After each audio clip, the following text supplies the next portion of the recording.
Me today.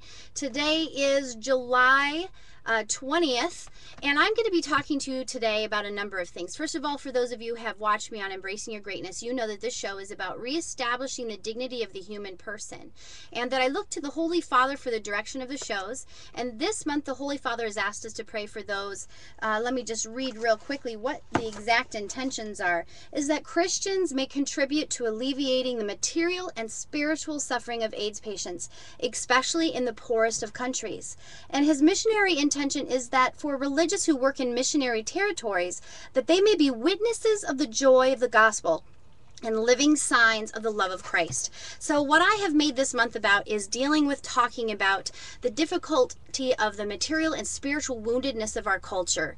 And also today I have a treat for you because I'm particularly going to be speaking with one of my guests about the poorest of countries and his missionary efforts in Africa. So we're going to be talking a little bit today about Jennifer Lopez's divorce and why we have this scourge of divorce going on in the world. What is it really truly a symptom of? And so I'm going to have Mario Sacasa, who's from the Theology of the Body Training and Healing Center, and we're going to be talking about why it is that so many people are dealing with the difficulty of understanding how they're called to union and communion and to love rightly, and why so many marriages are ending in divorce today.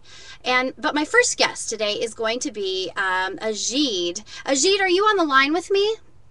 I am. Oh, I'm so glad that you have me. You're going to have to help me with your last name. Is it Nimabuna? Nimobona. Nimabuna. Nimobona.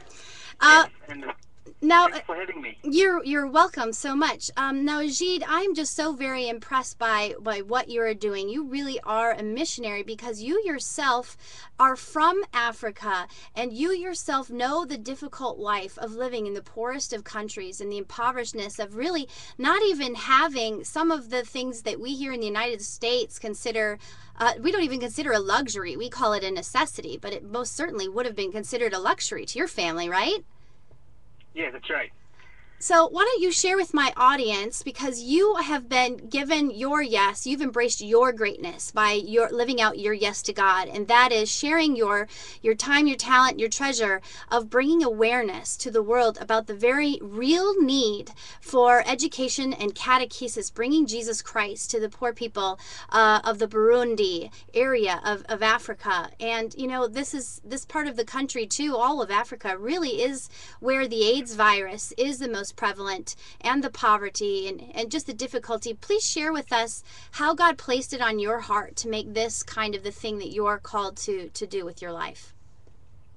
Oh, well, thank you. I was born and raised in Burundi, and Burundi is one of the smallest countries in Africa and the poorest on the continent.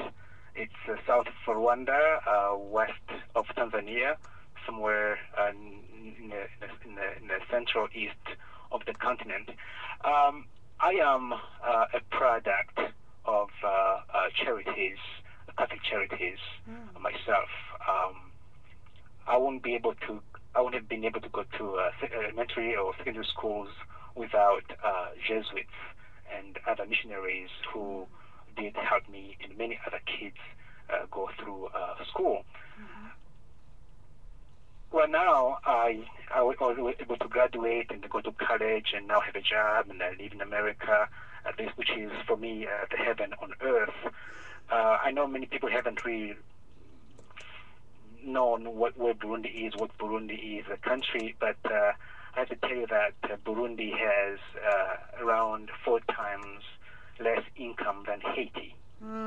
This is after the earthquake. Okay. So the GDP per capita in Haiti right now is, after last year, was $646, and in Burundi it is $160 GDP per. That's the poorest. Yes. Now the poverty, of course, for Christians, it can be actually an opportunity to show the kindness and the greatness of Christianity. I have had lots of people, especially in Wisconsin, in the Fox Valley area, Appleton area, who have learned about the suffering of Christians and Catholics in particular. By the way, Burundi has 67% population Catholics. There are more Catholics in Burundi than in Wisconsin, Minnesota combined. Wow. Even though Burundi is 6 times smaller than Wisconsin. Okay, let's just say that again. Burundi is 6 times smaller than Wisconsin. Yet it has how many times more Catholics than Minnesota and Wisconsin combined? Yeah, there are more Catholics in Burundi than Minnesota and Wisconsin wow. combined. Wow. Yes. That's a lot of intercessory prayer, folks. Yes. Well, it's the seeds that were planted a century ago by missionaries from Europe and America have blossomed. So that's the result of Christianity in that part of the world. Wow. What is the biggest need right there then? So your work is helping to make that need aware to persons that might feel called to help these missionary efforts, because you yourself said that if it weren't for these missionary efforts, you would not be Catholic. You would not have had a faith or an education, right? That's right. And not only missionaries brought the Bible, but they also brought the education so that they can read the Bible themselves, read in the writing. That's extremely important. But also they brought a way of life. They brought modernity. I was able to have my shoes, my first shoes, my sandals, when I was 14. Wow. Right. I've learned how to use a fork and a spoon when I went to this boarding school run by Jesuits. So they were they were bringing the dignity of the human person, right? That is correct. Wow. That is correct. Wow. And I am determined to continue the legacy of those missionaries by trying to educate as many people as I can. Education in Burundi is a luxury. It has been a luxury for years, especially for girls. So my intention with the Burundi Education Fund is to try to help those kids who are already helping themselves by walking 3 hours, 4 hours one way to school, barefoot, of course, hungry, to help them keep going. Because education, in my view, is the only way out of the loop of poverty in the families. If you're educated, then we won't have to worry about feeding you, we won't have to worry about giving you water or giving you clothes. So Matthew 25, I think verse 44, that's what it is. So I'm really determined to help.